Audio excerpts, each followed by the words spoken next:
Hello everyone, welcome back to another episode of r/entitled people. In today's episode, my brother wants to marry a 100% Karen. Update, customer demands my personal cell number and blames me for him losing his job. Future sister-in-law demands I make a kid who isn't related to her be my flower girl. Before we get started, make sure to subscribe so you will never miss a video. So let's get started. My brother wants to marry a 100% Karen. One night, my brother brings his fiancée and we were having a game night. Well, topics discussed were varied, but then the topic of ethnicity/heritage came up. Well, I look Caucasian, but my family is Mexican/Puerto Rican. I was raised in that lifestyle. So I politely say, people often confuse my ethnicity all the time. But I was recently told that I couldn't claim that as I am not fluent in Spanish. Well, bro's fiancé chimes in, I totally see where they are coming from, because if you aren't fluent, then you really can't say that you are of that ethnicity. The comment came from my bro and he said not all of us can claim we are German. Well, she started giggling and slowly raised her hand. To which I then fired back, oh, I didn't know you spoke German fluently. Her response was classic, looking totally confused. She said, I don't. She also likes to lecture people about texting at work but refuses to acknowledge her own words when caught doing it herself. I can't understand how people can honestly operate like that. I mean, how deep does the azalery has to run before they wake up? Always remember, Karen can do whatever, but don't you dare call her out on her shit. I don't like this comment. Let me speak to your manager. So, let me see if I follow this correctly. My parents were both German.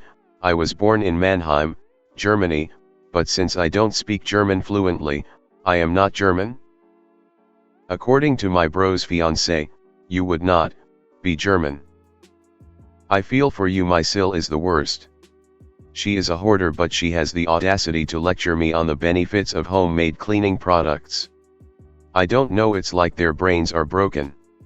These types of people are literally incapable of looking inward.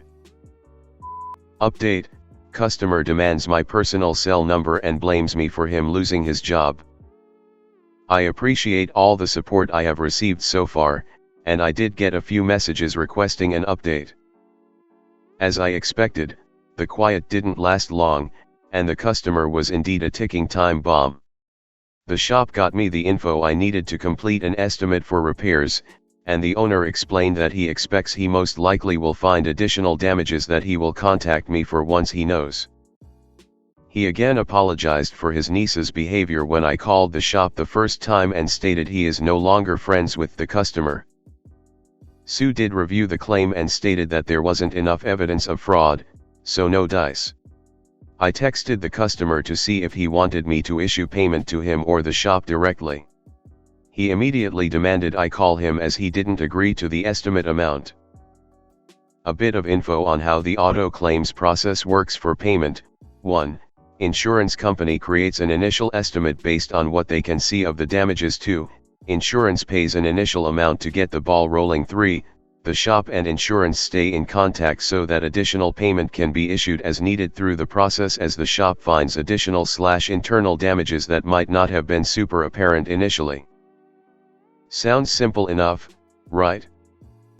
Not for customer. He starts talking about how the estimate from the shop is $7,000, and we are paying $6,500. I let him know that we are happy to work with the shop to issue further payment as needed and explain that shop estimates are based on what they expect to see for the full repairs, and insurance pays what they can see and confirm. Not to mention, to keep insurance prices down for our customers, we try to negotiate costs with the shop to ensure what we pay is reasonable. Before I can get 2 words out, he interrupts me and starts yelling, saying how I lost his job and that I'm now denying his claim since I'm refusing to pay the amount the shop demands. I explain again that we aren't denying the claim, but this is the first of multiple payments we will be issuing, and I need to know where to send the payment. I tell him that if he keeps talking to me like that, I will end the call. His response? Of course you will. No self-awareness or apology. Acting like a toddler when he's nearly 40. I continue trying to explain, but he decides to keep talking over me and yelling at me. He starts to say shit about me as a person and my family, and I interrupt and state, "Do you want to finish that sentence for this recorded line for who knows how many people to hear?" He stops, thinks, and then tells me that he hopes my husband SAS me and leaves me. I recently got married, and IT is in the process of changing my name in the system. So some of my systems show my new name and some show my maiden name. It causes a lot of confusion, and so I have to explain it a lot while waiting for the updates. I had to explain it to this customer as well, so he knew full well he was saying this to a newlywed. I'll admit, I kind of snapped a bit and left my tour guide Barbie voice behind real quick. I said, "Sir, during this entire claims process, your own attitude has gotten in the way of your repairs. The way you have acted to me, my co-workers, and the employees at the shop is absolutely deplorable, and you should be ashamed. You haven't said a kind word to me at all, and you've been a nightmare to work with. Now you say awful things about my personal life that I explained on Friday was absolutely none of your business when you demanded my cell phone number, and now you insult my husband whom you've never talked to and know nothing about. My husband is 10 times the man you will ever be while being nearly half your age, and he knows how to treat people with respect even if he is in a stressful or difficult situation. I feel awful for your wife if this is the type of man she has to deal with at home. At least my husband doesn't have to force me to have S*X with him, but it's telling that is where your mind went to. Maybe you should mind your own home before you stick your nose in someone else's." He threw a few more expletives at me, but I ended the call because I just don't get paid enough. He again called my customer service team, and made the poor woman cry. I took the call again and explained to him that he was now on written communication with me. He could call the customer service center, but I would never answer his calls again, and I will only respond to his emails or text messages. I then disconnected the line again. I thought that was the end of it, but turns out that he still had my supervisor's contact info from when she called on Monday, so he called her up. She called me after she finished on the phone with him, and she gave me a summary. He apparently told her that I accused him of SA to his wife after he questioned the estimate that I wrote. "I don't write estimates, that's a whole other department." He was trying to find out next steps when I ended his call. She had listened to his prior calls, so she didn't believe it for a second. She put him on hold while she pulled the call and listened. She then tore him a new asshole for what he said to me. He tried to say that I was worse, but she cut him off and explained that I am one of the adjusters in my unit with the highest metrics from customer reviews. I've had my fair share of angry customers and it takes a lot to make me snap, but she stated that his conduct had pushed me to the point of snapping, which she has never seen. She proceeded to tell him that she is enforcing my written contact only rule with him as she had previously encouraged I do that with him anyway, and she stated that if she hears one more call where he is harassing an employee, she will talk with her supervisor to press charges for harassment. Unfortunately, we can't fire him as a customer because he still pays us money, and the executives don't care how we are treated as long as we get more money. I'm hoping this spurs him to cancel his policy and become someone else's problem. I asked if there would be any disciplinary action against me for the call. She said, "Call? What call? I don't see any call. And I definitely wouldn't have been able to delete it if the call wasn't recorded." Basically covering my ass if the customer tries to escalate above her to her supervisor or something. I sent a copy of the estimate to the shop and gave them instructions on how they could request more payment from us, and the customer texted to tell me to send payment to them as well. After our call, he called the shop, and apparently they had a massive fight because the customer then texted me and said, "Send payment to me." The shop just pissed me off big time. So I sent the payment to him, with his lien holder included, so he has to mail the check to them to endorse and cash before they send him a new check, and of course it won't be overnight but by standard USPS mail both ways. I got to close the claim, but I still don't think this is the last I'll be hearing from this guy. I'll provide more updates as they come, but thankfully I don't actually have to talk to him again. Thanks again for all the support on this. It's nice to know I'm not crazy or expected to be a doormat. I like my job, but some customers make me absolutely want to blow a gasket. Granted, not as many now as when I worked in the call center. You did good. Yes, you absolutely told him off, but you did so with grace and composure. I don't think you worded anything badly. You fought absolutely fair. Also, massive kudos to your boss for having your back. That's absolutely awesome. Refer this guy to whatever broker in your area that y'all can't stand. You may not be able to fire the customer, but you sure as hell can try pawning him off on someone else. Haha, good for you and your supervisor. He just set himself up for a long wait to get that money. I've been on the lien holder side and it takes a minute for the customer to get the money just due to processes. Some people need to grow up. It's too bad OP couldn't send the money via slow boat around China. What a horrific excuse of a human being. I'm so sorry you had to put up with that, and I'm so glad your supervisor had your back. As shitty as the whole situation was/is, the big takeaway is your supervisor. Buy her a good bottle of wine, or whatever, and a bouquet of flowers from both you and your husband, cause she is the hero here. Absolutely. I'm new on her team also, so this was a great way to see how she handles bad customers also.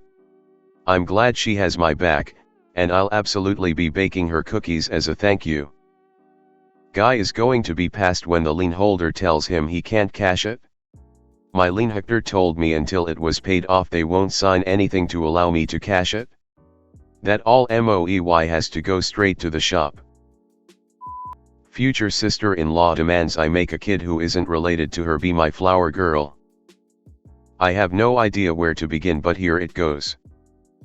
I, 21F, am getting married in a few weeks.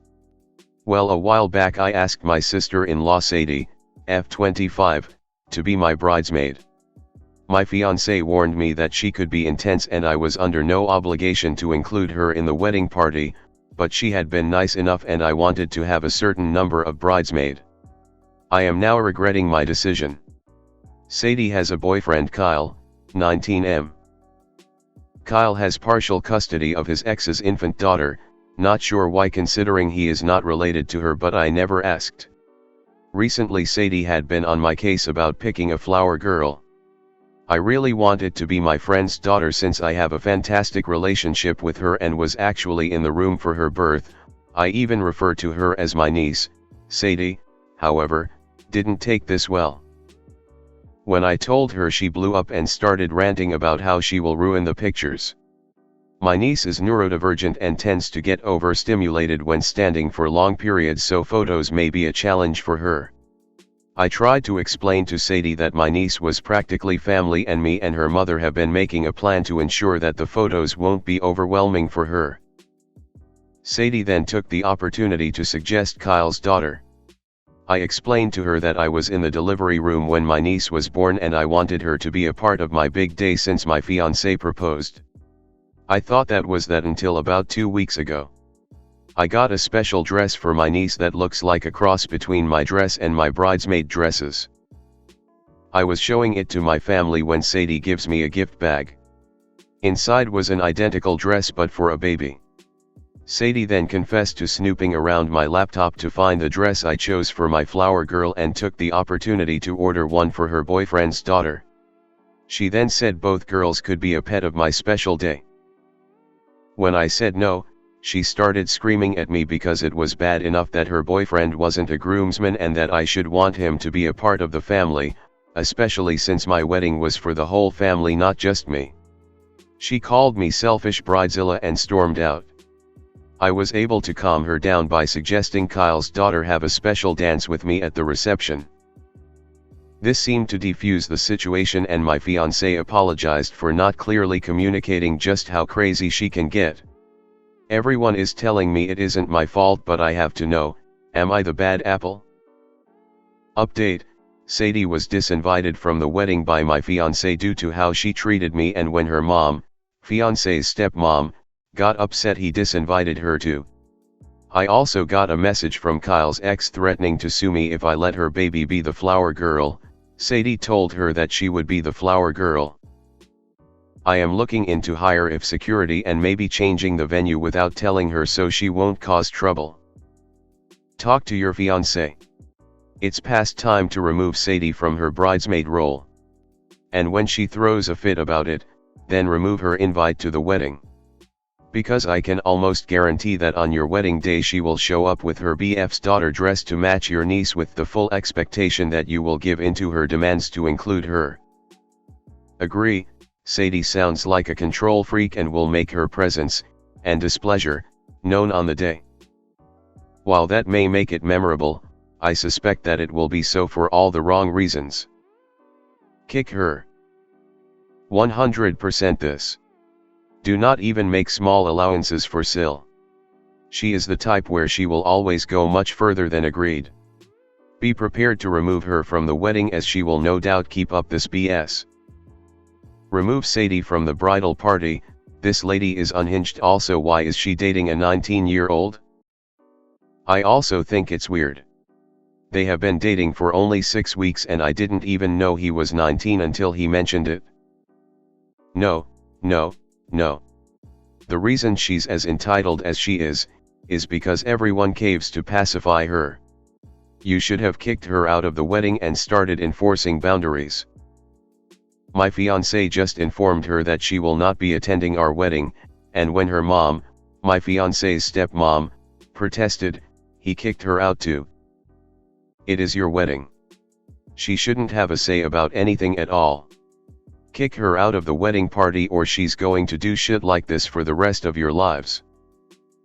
If you made it to the end of the video, thanks for watching. Don't forget to like, subscribe and share, and we will see you in the next video.